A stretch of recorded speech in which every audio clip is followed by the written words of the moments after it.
Howdy folks, and welcome back to the good, the bad and the ugly in World of Tanks with the mighty Jingles. And it has been a while since I did one of these, sorry about that, but I'm making up for it today. And we're starting off with Napoleon Born to Party. I know it says Napoleon Born to Party, but there's a limit to the amount of characters you can use to pick your name in World of Tanks, so he's had to drop a character here and there. Yeah, I know what he means. Napoleon here, and everybody's favourite murder kitten, the Panzer II Lux, the world's cutest little tank. And yes, he's in a tier 4 game. That doesn't happen too often when you're in the Lux, but when it does, you're going to savour it. This tank in a tier 4 match with that 30mm autocannon can pretty much kill everything with one reload, and that 30mm autocannon has 90mm of penetration.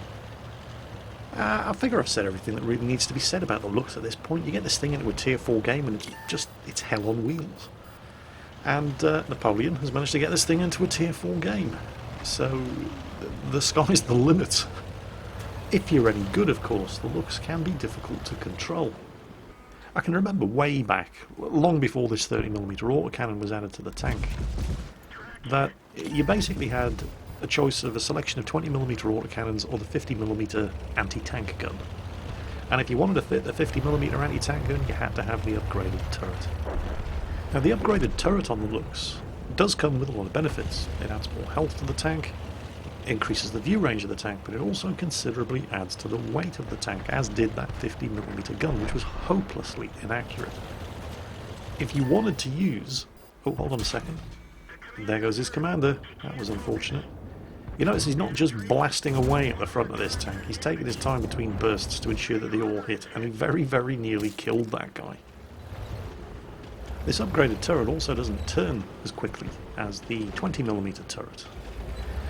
And so you had to make that compromise. Did you want a tank that was going to be exceptionally fast and manoeuvrable, but would only be able to use a 20mm autocannon, however would be very good at circle strafing other tanks because it had a turret that could rotate at 42 degrees per second? The only problem was with the 20mm turret... oh, hang on a second. There's just no way this guy's getting out of there alive. Yep, there's his first actual kill. Yes, the only drawback with that 20mm turret, the lighter turret, was that the tank became so fast and responsive that it was almost impossible to control at high speeds. Now, if you fitted the heavier turret, the tank became, at least for me, controllable. But you couldn't fit any of the 20mm autocannons. You were forced to use the 50mm gun, which was, quite frankly, absolutely terrible. And then they introduced the 30mm autocannon, which has better penetration than the 50mm gun. Look at this. And can be fitted to both the 50mm and 20mm turret. And there was great rejoicing from Lux owners everywhere.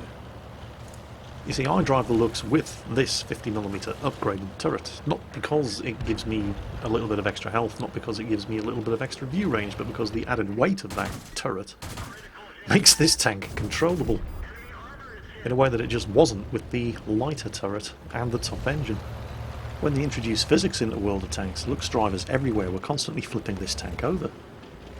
The heavier turret, well, it didn't completely eliminate the problem. Napoleon here is desperately trying to find a safe route for him to get up this hill here without flipping the tank over. But let's just say it ameliorated the problem somewhat, and there's kill number 3. Quite a close game, actually. You know, as low tier games go. Now, that is a very, very nasty tank destroyer. Has he been spotted? I have to confess, I have not actually been paying attention to whether... no, he does have 6th sense. Okay, that answers that question. That guy just went airborne, and he's on fire. He's put the fire out, and he has managed to get away. However, remember, there's a tank destroyer lurking on the far side of the valley. And Napoleon has been spotted. Remember that IKD-72 over there? Well, Napoleon remembers him as well, and he's keeping just below the crest of the ridgeline there to deny him the shot. And back on top of the hill. Now. Aha. Bounce. Hit. Hit. Come on, come on, come on. One more. Got him. Kill number 5. Oh, spotted. There's another murder kitten behind him in the town, and he's been spotted while he's reloading. And, well, you've seen what this 30mm autocannon can do, so he's not hanging around to find out. He's getting the hell out of here. Looks like he's going hunting for that IKV-72 tank destroyer. The Swedish Tier 3. Now, that thing is a choice of two 75mm guns, and they both do 110 average damage. So, well, he can afford to take 2 hits. But he shouldn't have to take more than 1, because that thing has a very, very slow reloader, and he missed. From point blank range. Let's not judge him, he could be playing with a 50% crew, it is just Tier 3. And there's Top Gun. 2 enemy tanks left, but one of them is a murder kitten. Although he doesn't have any kills yet. So, well, I guess we're just going to have to wait and see. And he has been spotted. And if you were wondering where the remaining enemy tank is, somebody's capping. So we know where he is. Effectively 3 on 1 here. Because with the Dirk Brukswagen Zwei sitting in the cap circle, he's not going to influence the outcome of this fight. Although, to be completely fair, the Matilda is never going to get there in time. So it's T80 and Lux versus Lux. Now the Lux has reloaded and finished off the T80. So Napoleon needs to get around there and catch him while he's reloading. Does he know he's coming? I don't think he does. Take your time. Just 1 enemy tank left, the Dirk Brukswagen Zwei, and he is sitting in the cap circle. Can the Lux get back and reset the cap in time? The Matilda appears to be pinging the map for some reason. Appears to be quite insistent that Napoleon go back and reset that cap. And to be completely fair, it's absolutely, of course, the right thing to do. And Matilda knew he was never going to get back there in time. He is now capping the enemy flag. So all Napoleon has to do, he doesn't even have to survive. He just has to hit this guy once. Reset the cap, and they've won. But he took some time finishing off the enemy Lux in the town. It's going to be tight. The cap circle is visible, but there's no sign of him, so he has to be tucked around the corner of the hill. There's a small outcrop of rock that sticks out into the cap circle from the left-hand side. There it is, just up ahead. That's where that guy has to be if you can't see him from here. Guns loaded, you just have to hit him once. That's all you have to do. Napoleon comes screaming around the corner, finger on the fire button, the Dirk Brukswagen fires, hits him in the tracks, blows his tracks off, and he's moving so quickly that his tank spins to the left, throwing his aim off. He empties his magazine into the front of the enemy tank, but he's about 1/10 of a second too late. That's a defeat. And it's not just any old defeat, that's an ace tanker high caliber Top Gun defeat. Ironically, that's almost, those 2 shots that the Dirk Brukswagen Zwei put into Napoleon, that's almost the only damage that guy did in the entire game. But it was the damage that mattered. I'm sorry, it's not funny. Who am I kidding? Of course it's funny. But it wasn't funny for Napoleon. Oh no. Anyway, what's next? This is Redneck Nub in the Soviet Tier 6 light tank, the MT-25. The MT-25, I feel it's a bit of an underappreciated tank. It certainly wasn't too popular when it was first introduced because it replaced the beloved T-50-2, the Soviet Ferrari. Now, I have to admit, I look back on playing the T-50-2, which this tank replaced, with great nostalgia. I can remember having great fun circle strafing T-29s in that thing at 72 km per hour, but that's the thing.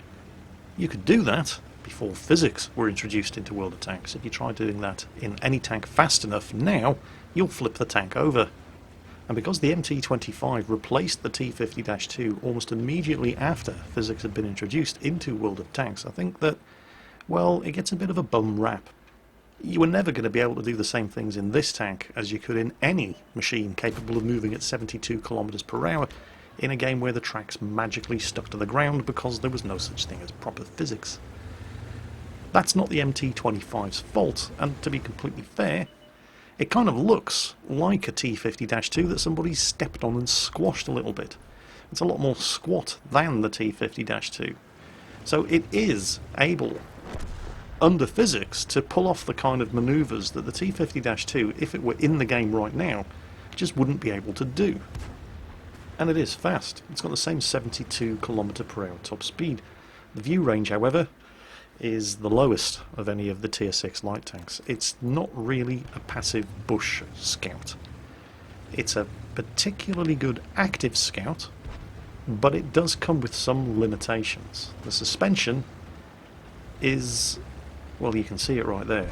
It's not very imaginative, is it? With that suspension, if this tank drives over any obstacles, like a fence for example, it decelerates dramatically. So you do have to plan your route carefully if you're doing any fast midfield scouting runs on Prokhorovka, for example. You don't want to hit any obstacles, because if you do, you slow down, and as light tanks go, this thing's fairly big.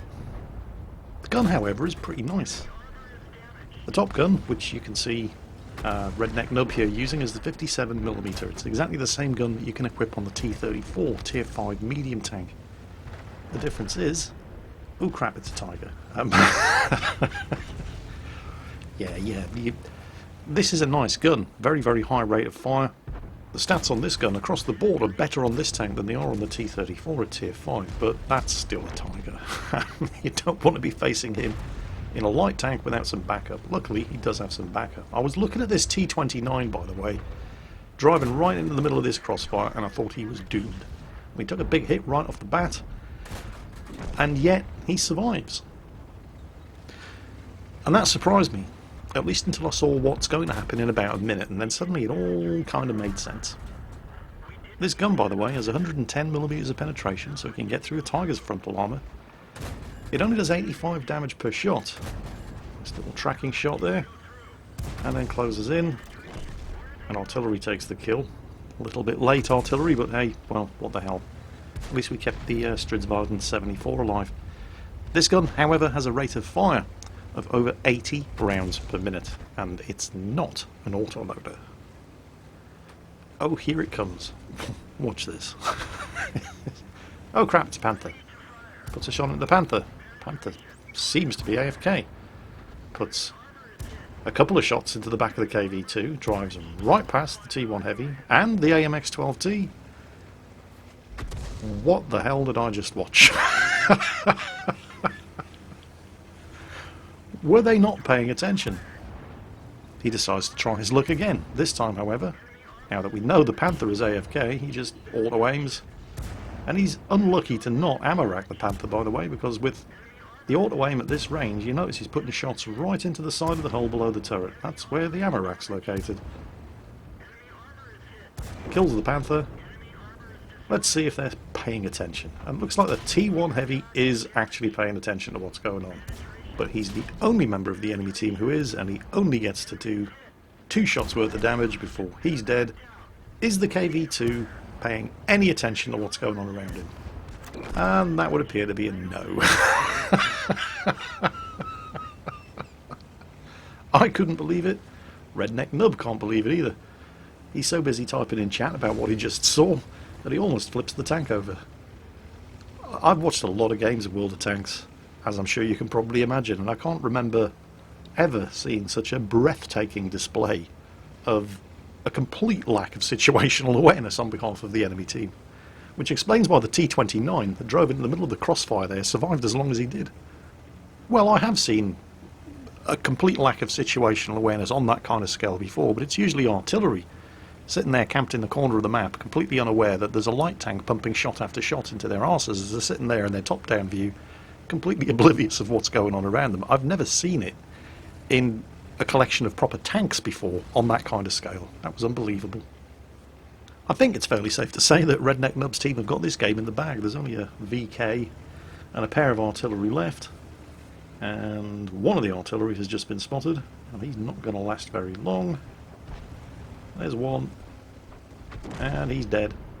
The VK's over there, he's taking hits, and that is more or less when the second artillery gets spotted. First shot, unbelievably, bounces, 110mm of penetration, but he gets the kill. The VK is burning, and kill number 4. So that's Redneck Nub in the MT-25, getting himself an ace tanker, 2,270 damage done in a tank with a 57mm gun that only does 85 average damage per shot. And he didn't do all of that on the Panther. He only did 860 damage to the Panther. Somebody else was shooting at him as well. I think artillery took a shot as he was going around for another go. So whichever way you look at it, that's bloody well done. We're going to finish off this episode of The Good, the Bad and the Ugly with a battle from the Fighting First in a tank that I really want, but I'm probably never going to get because I really just can't face grinding through the tank that precedes it. This is the VK4502P Aus B, German Tier 9 heavy tank. I've got the E75. I love the E75. I think it's a great tank, very tough. But the E75 is made out of paper compared to this monster. This tank is basically for farming steel wall medals. First of all, let's talk about what's bad about this tank. First and foremost, the mobility sucks. It's slow, it's sluggish, it doesn't maneuver well at all. Gun depression is also pretty bad, and that's thanks to the turret being mounted so far back on the hull. You can imagine how much of this tank you have to drive over a ridge in order to be able to get the gun pointing down at anything on the other side of the ridge. All of the guns available for this tank also have pretty horrible accuracy. None of them have any accuracy better than 0.37, and most of them, including the top gun, 0.38. This 128mm gun also, while it does have a reasonably good amount of alpha damage, 490, has an abysmally slow reload of less than 4 rounds per minute, which means that the damage per minute on this tank is absolutely terrible. Less than 2,000. Although for all practical intents and purposes, once you fit a gun rammer to this tank, then you just manage to get slightly over 2,000 damage per minute, which is still absolutely terrible for a Tier 9 heavy. It doesn't sound... You really need to work on your sales technique, Jingles. This tank sounds awful. What's good about it? Well, let's just say that when people start shooting at you, you will very soon understand what is so outstandingly good about this tank. It's all about the armour. The front of the hull is 200mm thick. So, I hear you say, it's a Tier 9 heavy tank. Everybody's got 200mm of penetration or more at Tier 9. Hell, most people have got 200mm of penetration at Tier 8. Ah, yes, but this is 200mm of sloped armour. From the front, the hull of this tank is effectively 300mm thick. The turret is 252mm thick at the front, and the turret cheeks from the front, because of the sloping, are over 400mm thick. Alright, Jingles, just aim for weak spots. Well, it doesn't have that many. The lower glacis is not a weak spot on this tank. It is as tough as the upper glacis.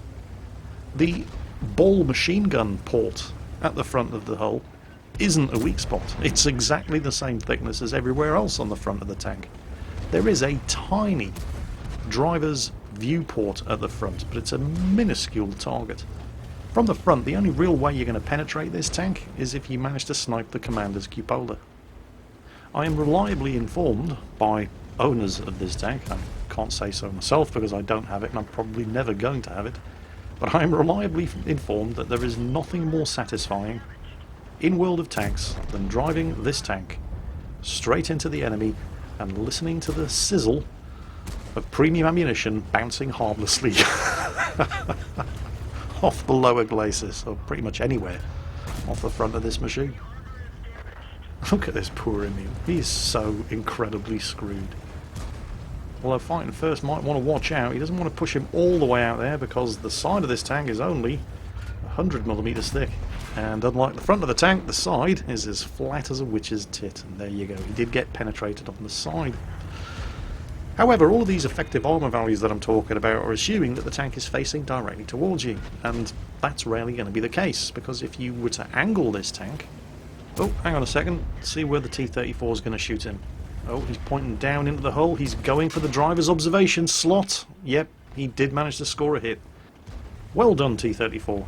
I wouldn't celebrate just yet, however, because Fighting First is about to get his revenge. That's the last shot the T-34 fires in this game. But yes, These effective armour thicknesses from the front, if you were to angle, look at the amount of tanks that are shooting at him here. Right, just bear that in mind when I'm talking about effective armour thicknesses here. Angled, that 100mm of side armour, if you were to angle this tank at an angle of roughly 25 to 30 degrees, that also becomes around about 300mm of effective thickness. I think it certainly doesn't hurt that this is not a very common tank. It's not a popular tank to go for because in order to get it you've got to go through the mother-in-law, the VK4502, a Tier 8 alleged heavy tank, which, and let's be fair to it, is a piece of shit. I'm sure there are people out there who like it. I didn't say you weren't allowed to like it, but let's be absolutely clear, you like a piece of shit. And that's the reason why I don't think I'm ever going to get this tank, because I just can't face grinding through the turd on tracks that precedes this tank. I don't know, maybe I should knuckle down and just get on with it, because I'm liking what I see of this thing. And because it's not that common, what you find is people just have absolutely no idea where to shoot this thing. I certainly count myself amongst them, at least at first. In patch 9.2, when this tank received a buff, because it was kind of lagging behind the E75, but the armour buffs that this tank received turned it into an utter beast from the front. I'd be playing tier 10 medium tanks with like 246 or higher millimeters of penetration, and I just didn't know where to shoot this tank from the front. Shoot the lower glacis, nope, bounced. Shoot the machine gun port, nope, bounced. I just, for God's sake, where do I shoot it? Oh, it's killed me.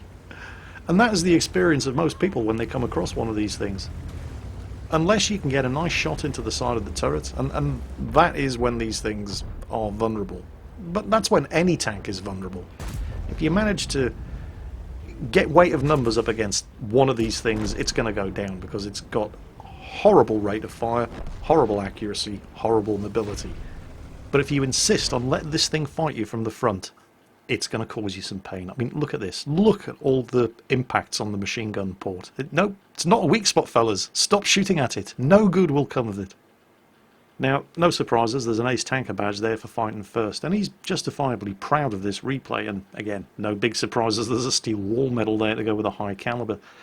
But he does acknowledge the support and assistance that he received from his teammates in this battle, in particular the Lurver, who kept his flank protected, particularly from that IS-6 that menaced his, well, I say menaced, the IS-6 shot him over and over and over and didn't do a single point of damage to him. But the Lurver did keep him tied down, so he wasn't really able to get out and put any effective shots into the side or rear of the tank when he was engaging the T-34 on the corner there. Fighting First did want to make sure that his teammates, in particular the Lurver driver, got the recognition that they deserved for the support and assistance that they gave him in that match, and rightfully so too. It was some pretty good teamwork all around. Fighting First managed to do well over 5,000 damage of his own during the course of that match, and got 4 kills. But how much damage do you think he blocked with his armour? Let me give you a little clue. He took 33 hits from very large caliber enemy guns during the course of that game, and exactly 3 of them penetrated and did damage. The armour on this tank absorbed almost 7,000 damage during the course of that battle, and that battle was over pretty quick. This was not a long haul game in the VK4502. You know, I look at results like this and I think to myself, maybe it's, how bad can it be? Let's get the 4502A out and grind through it and get this beast of a tank unlocked. And then sanity prevails and I get somebody to sit on me until the feeling passes, because nothing is worth that. I value my will to live far too much. Anyway, that's it for this episode of The Good, the Bad and the Ugly. I hope you enjoyed it, and as always, take care, and I'll catch you next time.